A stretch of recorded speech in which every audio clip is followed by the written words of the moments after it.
Coucou, coucou. Alors, cette vidéo, j'avais l'intention de la faire depuis un petit moment.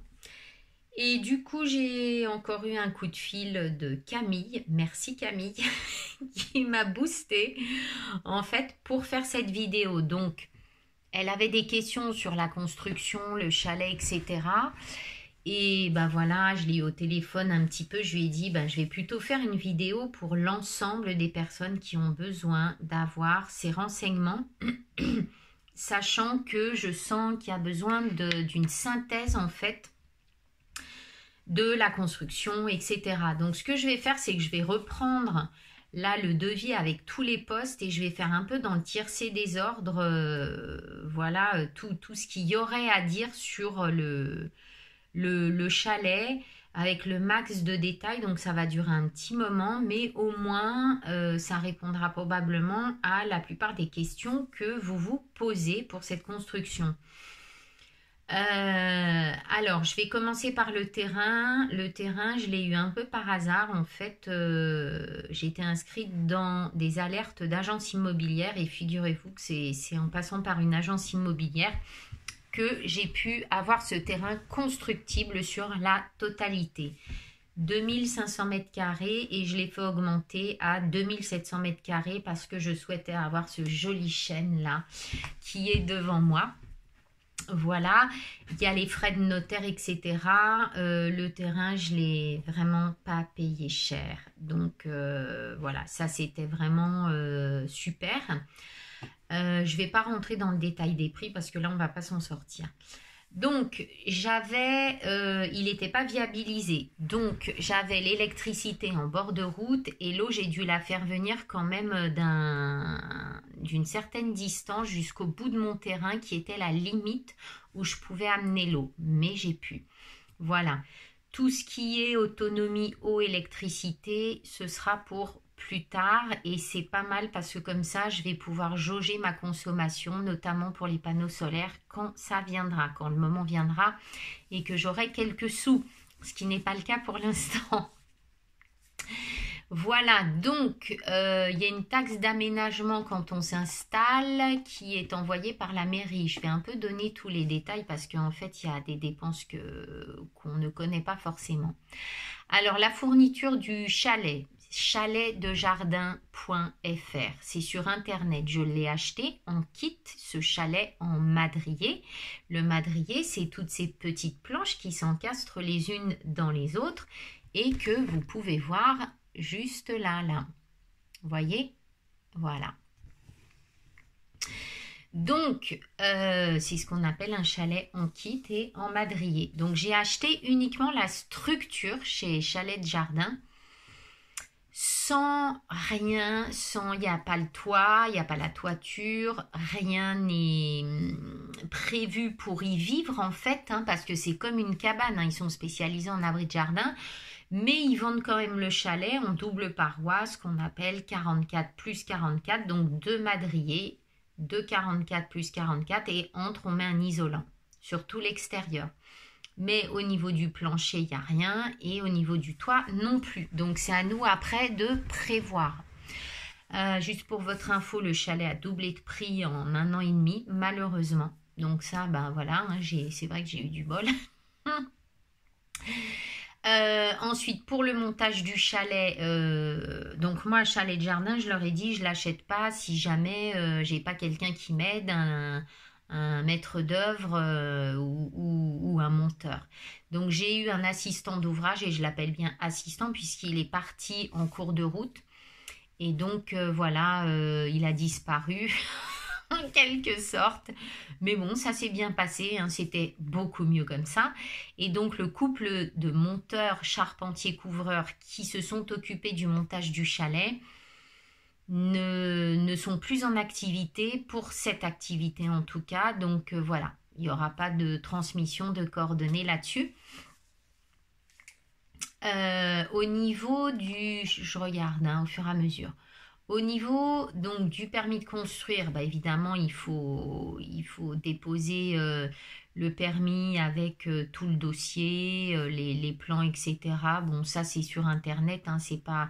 Je connais quelqu'un qui l'a fait, elle l'a fait seule alors qu'elle s'y connaissait pas plus que ça, il s'est passé. Donc moi en tout cas c'est l'assistante d'ouvrage qui s'en est occupée. Pour les fondations, j'ai décidé de faire des plots et de le faire sur pilotis, moi, le chalet, heureusement, parce que il pleut pas mal ici et donc les ruissellements sur le sol et tout, il aurait fallu une dalle en béton surélevée même, parce que sinon le bois pourrit, hein, c'est clair et net, plus il est proche du sol. Donc là, vraiment, j'ai bien joué en faisant des plots en fait en béton, et les plots ils sont ronds et à la base en fait des plots il y a un bloc de béton, hein, qui fait à peu près 1 mètre sur 1 mètre, et donc j'en ai quand même sous tout le chalet, il tient bien, hein, je dois avoir 16 plots je crois, quelque chose comme ça. Donc ça c'est fait par un maçon. Ensuite, là, ce que j'ai sur la liste, c'est double plancher, renforcement de toiture. Alors, donc, bah, au sol, il n'y a rien de prévu, hein, il y a juste le plancher, en fait, comment on dit, le parquet, hein, en peint, mais brut. Euh, donc, du coup, déjà, moi, j'ai prévu un stratifié par-dessus. Et puis, au niveau du plancher, donc, j'ai fait une isolation qui n'est pas suffisante, c'est trop peu. Je vous passe les détails techniques, mais l'OSB, il aurait dû être beaucoup plus épais, beaucoup plus solide. Ça, c'est la première chose. Et la deuxième chose, c'est que j'aurais dû mettre plus d'isolant. Surtout que quand ils ont fait la plomberie, bah, ils ont enlevé de l'isolant, hein, qui est de la fibre de bois en vrac. Voilà. Contrairement à la fibre de bois dans les murs qui est en plaque et pour le toit. Donc pour le toit aussi, il y a isolation avec lambourde et puis isolant. Et ensuite, il y a du bac acier imitation tuile. Je vous dis tout comme ça vient. Ce ne sont pas des tuiles, c'est de l'imitation. Donc c'est vraiment chouette parce que ça tient très bien avec des rivets. Parce que j'ai du vent ici, il y a eu des tempêtes et ça tient super bien. Et en plus, il y a des grêlons. Toc, toc, ça ne se casse pas. Donc c'est plutôt bien. Et au niveau sonore, eh bien, j'avoue que je dors juste en dessous le toit. Et ben ça va vraiment bien parce que je pense que la laine de bois en fait et l'isolant étouffe le bruit. Donc moi je ne suis pas du tout gênée par ça. Donc renforcement toiture, plancher. Oui, parce que Chalet de Jardin va juste livrer en fait des plaques de bois comme ça, et puis après bah, il faut acheter le revêtement pour la toiture et puis l'isolant et éventuellement les lambourdes pour soutenir tout ça. Je respire. Donc en isolant, j'ai pris de la fibre de bois, hein, pour tout. Différentes. Alors pour le chalet, elle fait 8 cm d'épaisseur, sachant que j'ai 10 entre les deux madriers. Et puis pour la toiture, je crois qu'elle doit faire 10 de large, il me semble. Ensuite, la plomberie, donc la plomberie avec le ballon d'eau. Donc moi, j'ai pas de chauffage thermique extérieur. En fait, j'ai pris un ballon d'eau chaude qui est... j'ai fait une vidéo là-dessus. Donc les points particuliers, vous pouvez retourner voir les vidéos. Vous avez la marque et puis j'explique un petit peu tout ce qu'il en est. La plomberie et passe donc dans le sol. Ce qui est chiant, comme je vous disais, c'est que ça enlève un peu d'isolant, donc c'est pas génial, surtout que moi j'en ai pas épais, donc bon, c'est comme ça. Et j'en profite juste pour parler donc du sol où il y a le parquet et où j'ai mis du stratifié par-dessus. Et comme je n'ai pas encore remblayé le côté du chalet très exposé, ça passe dessous, et c'est vrai que je dirais que c'est l'un des points un peu un peu faible du chalet parce que tout le reste est vraiment nickel. Au niveau de l'isolation, c'est le sol, c'est un peu froid. Donc je mets un tapis en bambou mais qui est isolé dessous dans le salon et ça va. Franchement, ça va avec le poêle dont je vous parlerai, c'est ok. Mais voilà, prévoir quand même une isolation en dessous assez conséquente finalement. L'électricité, donc l'électricité là par contre, il faut prévoir un gros budget. Là j'en parle parce que avec les goulottes, c'est un budget conséquent en temps, en heures. On ne peut pas avec les madriers, vous voyez bien, là quand c'est comme ça. Voilà, je ne sais pas si vous voyez, voilà. Donc là, je ne peux pas passer des fils, hein. C'est clair que c'est pas, enfin, c'est pas possible. Donc il n'y a que à l'extérieur du chalet que je peux mettre, que je peux passer des fils électriques entre les deux 44, les deux madriers. Mais là, du coup, c'est goulotte partout. Et donc, j'avais fait une vidéo là-dessus.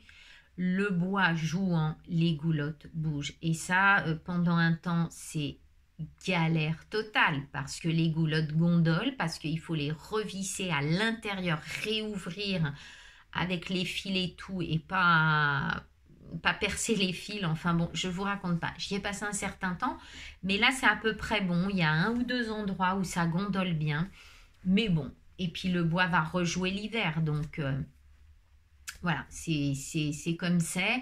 En tout cas, je trouve que c'est assez bien tout ce qu'on a fait quand même. Moi, j'ai vraiment participé activement à tout ça. Donc, j'avais un maître d'œuvre, je veux dire un assistant d'ouvrage, hein, pour suivre les travaux. Et puis, quand j'ai vu le désastre, en fait, de la personne, hein, parce que, bon, je veux dire, moi, je posais des questions. Au début, ça, c'était très bien pour toute la préparation. Mais derrière, en fait, dans le suivi, on y serait encore, en fait. Donc, moi, j'ai vraiment été sur place, très présente. Je posais les questions, etc.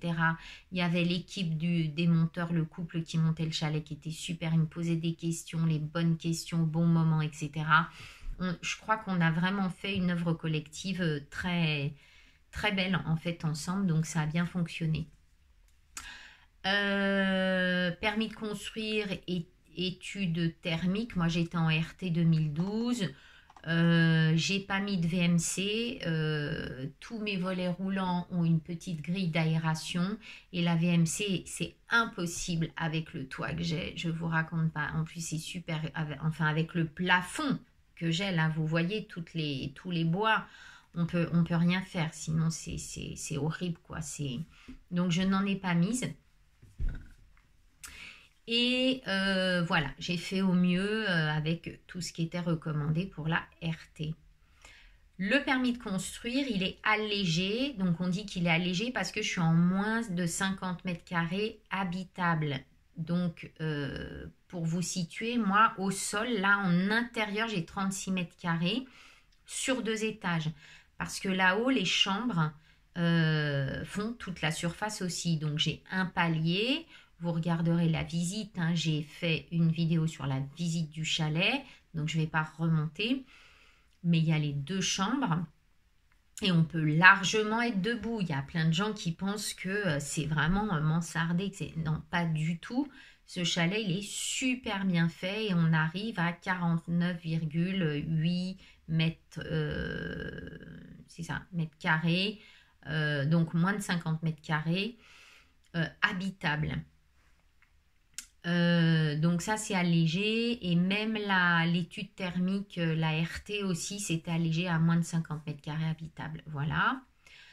Alors les menuiseries en fait donc c'est à acheter en plus, hein, bien sûr, les fenêtres donc elles sont posées en tunnel et donc moi le volet roulant est à l'intérieur, vous pouvez voir là sur la porte-fenêtre. Malheureusement, ça bouffe en hauteur. Donc, les fenêtres, les autres fenêtres, là, qui sont là, elles auraient dû être plus hautes en termes de vitrage. Mais mes volets roulants, ils sont à l'intérieur. Donc, du coup, je me retrouve voilà, avec des fenêtres un peu plus petites, sachant qu'il y en a partout. et que pour meubler, c'est très compliqué. Alors ça va parce que moi, j'ai pas grand-chose, mais au niveau des meubles, c'est compliqué parce que vous voyez ça, par exemple. Les madriers sont en plein milieu du mur, donc pas de bibliothèque, pas de meubles ou quoi que ce soit ici parce que ça dépasse, hein. J'ai rajouté cette porte-fenêtre qui n'y était pas, ça devait être une fenêtre classique. Et là-haut, dans les chambres, en fait, j'ai mis une double fenêtre comme celle-ci pour qu'on y voit clair. C'était limite en largeur en fait, mais c'est rentré. Sinon, c'était une fenêtre simple comme dans les toilettes et la salle de bain. Donc ça, je suis contente parce que j'ai vraiment de la luminosité. Cela étant, elles sont assez basses, mais ça va. Pareil pour meubler là-haut, c'est pas possible. Enfin, il faut vraiment faire des choses sur mesure, ce que je n'ai pas fait encore et je ne sais pas si je le ferai parce que je me suis bien arrangée là déjà comme c'était. Voilà, donc il y a des détails hein, pour les fenêtres. Il faut mettre des appuis de fenêtre pour éviter que le bois soit abîmé par les écoulements. Il y a des petits détails comme ça assez importants. La porte d'entrée, les appuis de fenêtre. Ensuite, bah, sur le permis de construire, moi, il y a 2 places de parking à prévoir, obligé. J'ai donc fait le terrassement. Et puis, pour l'électricité, donc, eh ben, il y a eu tout ce qui est ouverture, tranchée, raccordement. Pour l'eau aussi. Voilà, la couverture donc du chalet, comme je vous disais, est en acier galvanisé. Donc pareil, je prends chez des fournisseurs qui sont plutôt écolo-bio. Hein, je fais un effort pour ça. Alors c'est sûr que je paye, il y a des trucs que j'ai payé un petit peu plus cher, mais je me suis engagée là-dessus et vraiment je suis assez contente parce que j'ai tenu à peu près la route sur tout ça. Je mets pas de gouttière parce qu'en fait ça sert à rien. L'eau je la récupère dans mes 2 cuves là juste sur les côtés de l'entrée et c'est nickel. Il y a pas de souci. Enfin voilà, parce que sinon je peux pas mettre des gouttières devant, derrière, reliées. Je vous passe les détails. J'ai étudié le truc donc voilà, l'affaire était réglée là-dessus. Alors ensuite, le sol, donc stratifié, posé, donc c'est bien parce que j'ai appris à poser du stratifié. Il a fallu mettre des plinthes en bois partout qui sont fournis. Donc voilà, il y a des petits détails, ça va, mais c'est des petits trucs comme ça. Hein, donc c'est pas très pratique parce que c'est chaud à clouer, enfin bon, voilà. Le poêle à granulés, donc j'ai fait une présentation du poêle aussi, vous pouvez aller la voir sur la chaîne. Et donc je redis bien que je ne peux pas avoir de poêle à bois, sinon il est à peu près au milieu de la pièce derrière avec un conduit qui va dans mon lit en haut. Donc ce n'était pas possible, il y a trop de normes à respecter et ici ça passait pas. Donc j'ai dû prendre un poêle à granulés. Et le poêle à granulés a une soufflerie horizontale et pas verticale. Horizontale, comme ça passe dans les escaliers. J'ouvre les portes là-haut. Je n'ai pas de radiateur aucun dans la maison, sauf un bain d'huile parce que quand je travaille ou que des gens viennent dans une pièce là-haut, voilà, et qui fait un peu frais, eh bien je peux mettre un petit appoint. Mais c'est tout. Il voulait me mettre des convecteurs, là, l'assistant d'ouvrage, j'ai dit non, quoi. Il y a des convecteurs électriques, mais c'est bon. Et puis dans la salle de bain, j'ai un petit soufflant éventuellement pour se faire du bien. Mais voyez, voilà, moi, il n'y a qu'une source de chauffage. Le truc, le chalet, il ne fait pas 100 mètres carrés, donc voilà. Donc ça, pareil, la pose, le poêle à granulés, par mon plombier. Donc j'ai pris une marque avec laquelle il travaille, donc il est plus cher que d'autres. Il fait 5 kW,6 je crois. Voilà, donc et puis ils ont les pièces quand nécessaire. Donc j'ai pris quelque chose d'assez pratique aussi dans le local, sachant que ça me coûte plus cher que si j'étais allée ailleurs. Voilà, donc il y a eu des choix à faire à certains moments aussi sur plein de trucs. Ensuite, le traitement du bois. Donc, je vous rappelle que le chalet n'était pas du tout traité, le bois du chalet pas du tout traité, inter-externe. Donc, inutile de vous dire que si vous construisez, il faut vraiment que ça aille très vite parce que sinon, le bois, il noircit, il pourrit, c'est clair et net. Donc, en fait, moi, heureusement que j'étais au taquet pour que ça avance et on a eu beaucoup de chance, il a fait très beau, sauf les derniers temps, et on était à la couverture là-haut, quoi, donc ça allait. Donc c'est vraiment important de le souligner. Je sais que Chalet de Jardin, comme je leur ai dit, maintenant il propose en fait le traitement avec un supplément, bien sûr, du bois.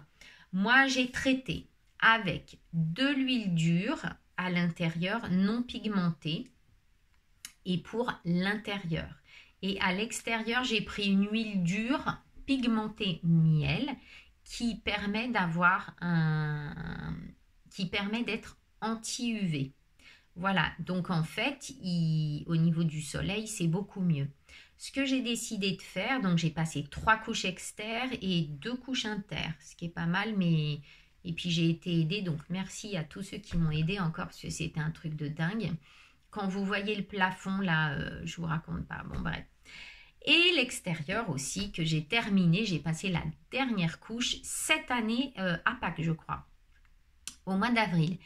Et donc, ce que j'ai décidé de faire, c'est de le laisser griser. Je ne souhaite pas être tributaire de la lasure, en racheter tous les 3-4 ans et me taper la lasure sur tout le chalet. Là, il est protégé, imperméabilisé. J'ai mis de l'insecticide aussi, tout bio, hein, inter-externe. Donc, normalement, le bois, il est OK. J'ai fait ça au plus vite.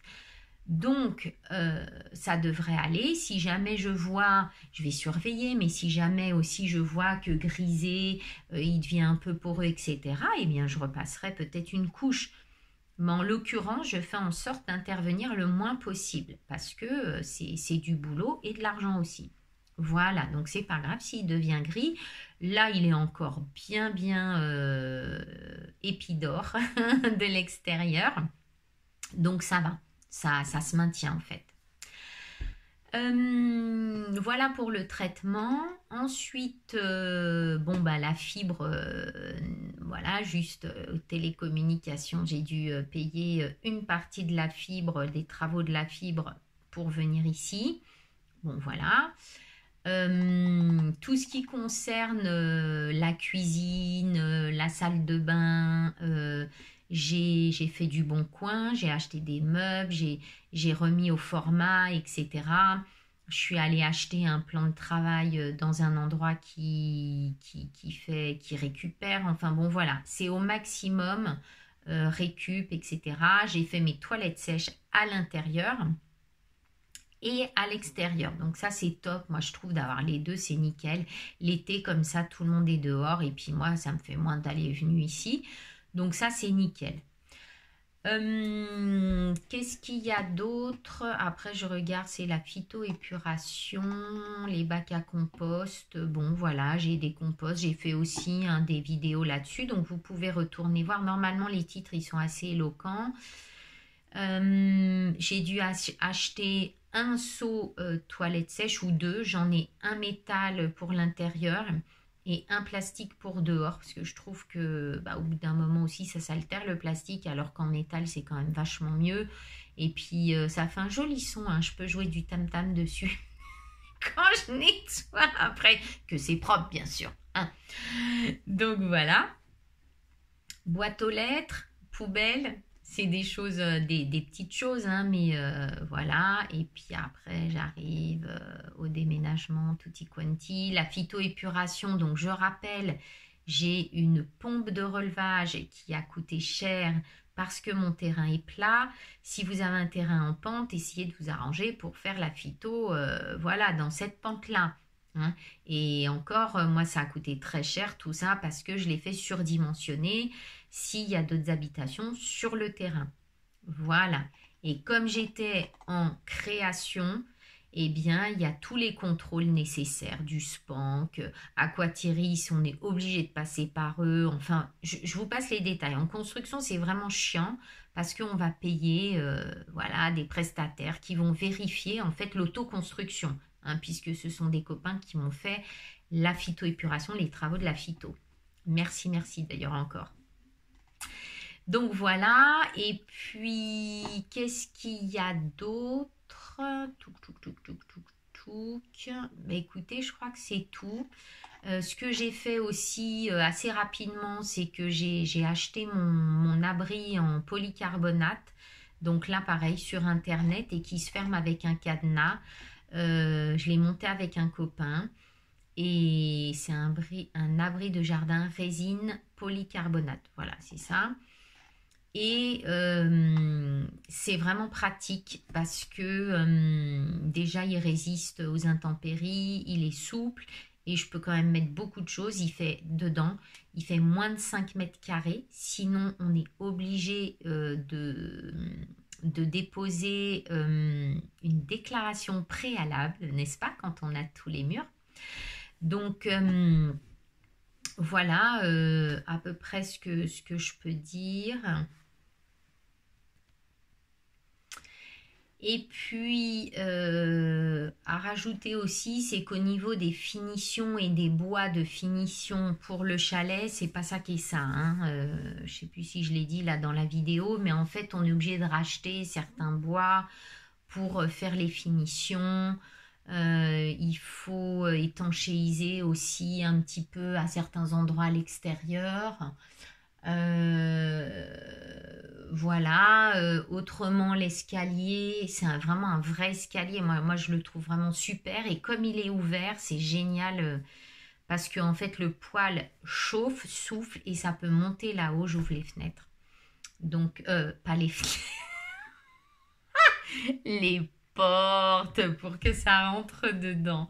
Voilà, au niveau de la thermie du chalet, l'été, il fait vraiment pas trop chaud à l'intérieur si je ferme, sauf si je m'agite dedans. La chaleur humaine chauffe vite les pièces. Mais globalement, il est super, il a une bonne thermie.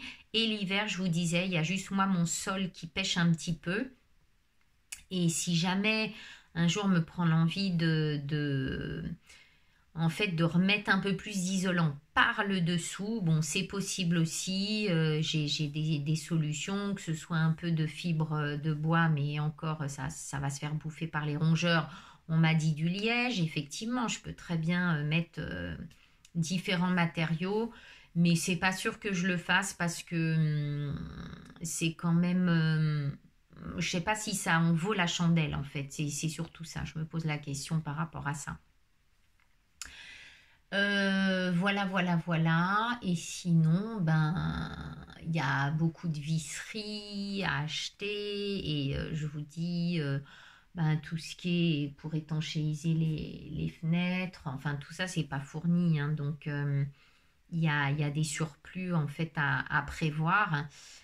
Et puis, ben, moi, j'ai eu la chance aussi d'avoir un magasin de récup près de Lyon qui s'appelle Mineka. Et franchement, ça vaut la peine. C'est là où j'ai pris mon plan de travail de cuisine, en fait. Et voilà, donc c'est très pratique. Si vous avez ça près de chez vous, en fait, profitez, profitez. Et puis même, en fait, il faut en parler hein, de j'ai besoin de ci ou ça. Et très souvent, ça peut arriver jusqu'à vous comme ça, un peu par magie. Hein. Je réfléchissais encore un petit peu pour voir si j'avais oublié des choses.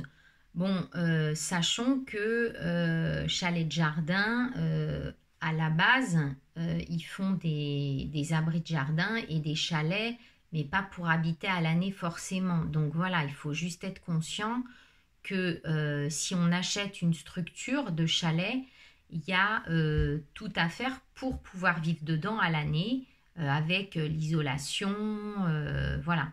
Donc ça, il faut bien l'avoir en tête. Parce que c'est vrai qu'on voit le prix du chalet, on fait « Ah, super » et tout, mais sauf que derrière, il y a pas mal de trucs hein, à rajouter pour être dans le confort. Et en plus, moi, j'ai une porte-fenêtre en plus, j'ai changé les fenêtres là-haut, bon bref. Donc, voilà, j'ai fait quelques modifs.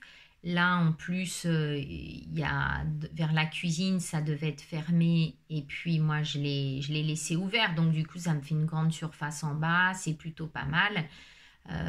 36 mètres carrés au sol, multiplié par 2. Franchement, enfin, voilà.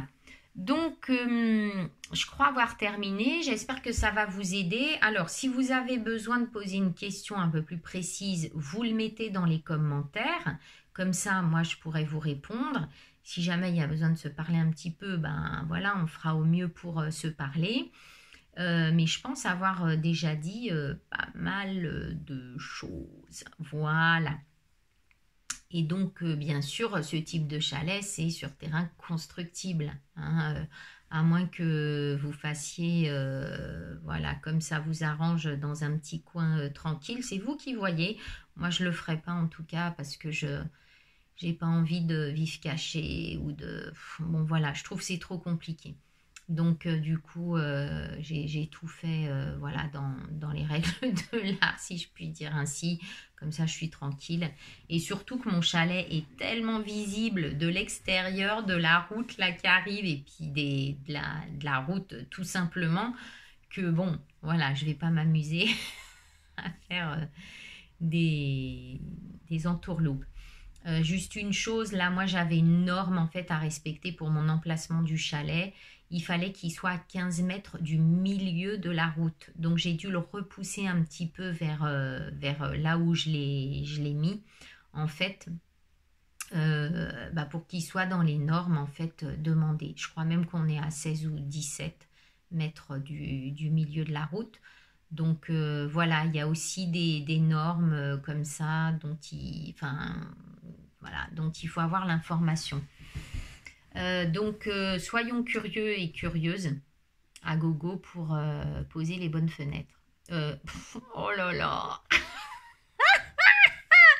pour poser les bonnes questions. Ah, moi, j'adore. Là, je termine la vidéo de soin.